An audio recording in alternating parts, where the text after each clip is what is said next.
नमस्कार दोस्तों, मैं ज्योतिष आचार्य वासुदेव मिश्रा आपका अपने चैनल सत्य की खोज में हार्दिक अभिनंदन करता हूं। दोस्तों, आज का यह ज्योतिष का कार्यक्रम आप लोगों के लिए यानी कि कर्क राशि वालों के लिए बड़ा ही खास कार्यक्रम साबित होगा। आज हम चर्चा करेंगे राजकुमार बुध के राशि परिवर्तन प्रभाव के बारे में।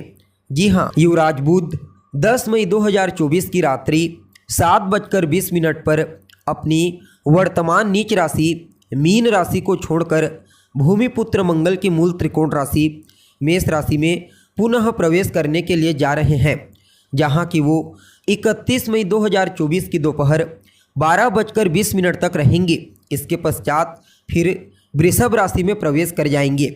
तो ऐसे में बड़े विस्तार के साथ जानने का प्रयास करेंगे कि राजकुमार बुध अपने शत्रु की मूल त्रिकोण राशि में गोचर करते हुए किस प्रकार से आपको प्रभावित करेंगे। युवराज बुध के इस गोचर काल के दरमियान आपके जीवन में क्या कुछ बड़ा परिवर्तन हो सकता है, किन किन क्षेत्रों से आपको विशेष तौर पर लाभ की प्राप्ति होगी, तो वहीं कौन कौन सी सावधानी आपको बरतने की आवश्यकता है। युवराज बुध के इस राशि परिवर्तन प्रभाव को और ज़्यादा बेहतर परिणाम प्रदायक बनाने के लिए क्या उपाय आप कर सकते हैं, सभी बातें आपको विस्तार पूर्वक बताएंगे। इसलिए कार्यक्रम को बिना मिस किए अंत तक देखने का प्रयास कीजिए। और अगर आप अपनी जन्म कुंडली पर हमसे परामर्श लेना चाहते हैं तो डिस्क्रिप्शन बॉक्स और वीडियो के अंदर आपको हमारा कॉन्टैक्ट नंबर मिल जाएगा, जहां से आप या तो डायरेक्ट फ़ोन कॉल के थ्रू या फिर व्हाट्सएप के माध्यम से अपॉइंटमेंट लेकर अपनी जन्म कुंडली का विस्तार पूर्वक अध्ययन करवा सकते हैं।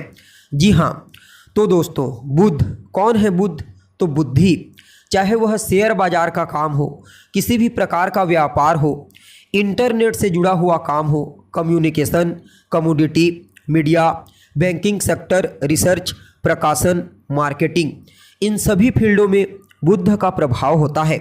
विद्यार्थियों के जीवन में जो भी महत्वपूर्ण बदलाव होते हैं वह सब के सब कहीं न कहीं बुध के अंतर्गत ही आते हैं। अब देखा जाए तो युवराज बुध का परिवर्तन बहुत ही जल्दी होता है। अब इसे ही देख लीजिए, 10 मई को हो रहा है, अब आने वाले 31 मई को फिर से होगा।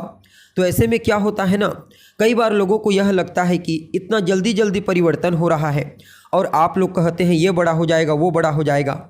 जी हाँ, तो यहाँ पर मैं आपको एक बात बताना चाहता हूँ। देखिए, यह बात उनको समझ में नहीं आएगी जो या तो कहीं प्राइवेट सेक्टर में नौकरी कर रहे हैं या फिर कोई ऐसा काम कर रहे हैं छोटा मोटा, तो उनको समझ में नहीं आएगी।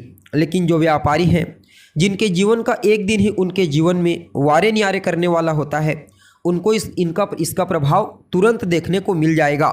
जी हाँ, लेकिन ऐसा नहीं है कि यह गोचर सिर्फ उन्हीं लोगों के लिए है, उनके ऊपर प्रभाव तुरंत देखने को मिलेगा। जी हाँ, लेकिन इस गोचर का जो प्रभाव है वह सर्वव्यापक है, इसलिए आपके ऊपर भी होगा।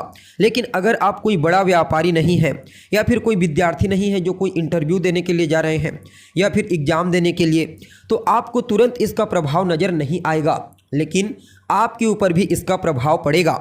जी हाँ, वैसे तो राजकुमार बुध अपने मित्र के राशि में या फिर अपने स्वयं की मूल त्रिकोण राशि में या फिर अपनी उच्च राशि में गोचर करते हैं, तो वहाँ पर अपना श्रेष्ठ परिणाम प्रदान करने का प्रयास करते हैं।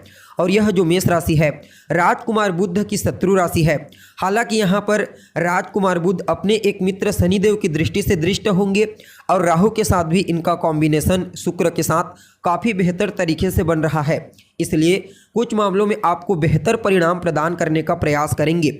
जी हाँ, अब देखा जाए तो आप सभी कर्क राशि के जातकों के लिए युवराज बुध आपके 12वें भाव और आपके तृतीय भाव के स्वामी बनकर आपके 10वें भाव से गोचर कर रहे हैं।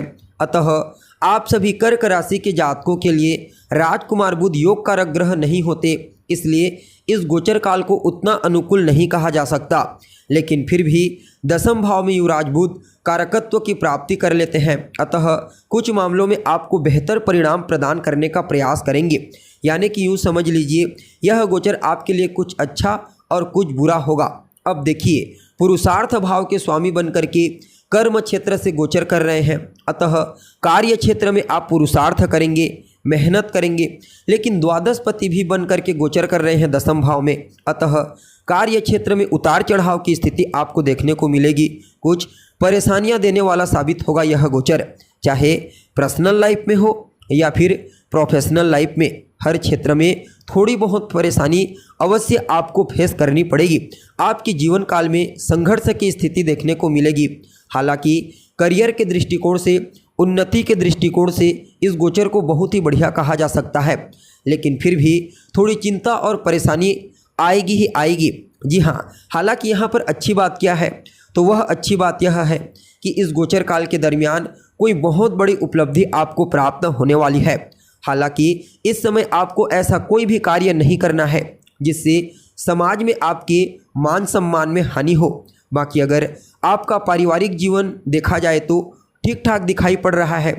पारिवारिक जीवन में खुशियों का आगमन होगा, एक दूसरे के प्रति सहयोग की भावना देखने को मिलेगी।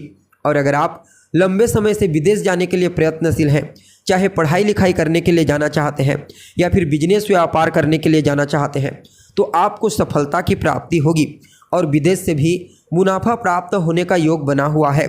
आपका भाग्य आपका साथ देगा प्रबल रूप से। अतः कुल मिलाकर के देखा जाए तो यह गोचर आपके लिए उन्नति के रास्ते क्लियर करेगा, लेकिन फिर भी कुछ सावधानी और सतर्कता बरतने की आवश्यकता है। जी हाँ, बाकी संघर्ष की स्थिति तो देखने को मिलेगी, लेकिन आप अपनी वाणी से चमत्कार उत्पन्न करेंगे। हालांकि रिश्तों में प्रेम की आवश्यकता होती है, इसलिए थोड़ी बहुत अपनी वाणी में भी आपको नियंत्रण रखने की आवश्यकता है। बाकी इस गोचर काल को बेहतर बनाने के लिए, अनुकूल बनाने के लिए आप बुध के जो कारक रिश्ते होते हैं, जैसे कि बुआ, बेटी, बहन, उनको कुछ उपहार दीजिए, उनका सम्मान कीजिए, उनसे आशीर्वाद लीजिए, बड़ा ही ज़बरदस्त रहेगा। जी हाँ, तो दोस्तों, हमें उम्मीद है जानकारी आपको पसंद आई होगी। जानकारी अच्छी लगे तो इसे अपने दोस्तों के साथ, अपने रिश्तेदारों के साथ शेयर अवश्य करें। अभी के लिए बस इतना ही। पुनः मुलाकात होगी एक नए और ताज़ा एपिसोड में। तब तक के लिए नमस्कार।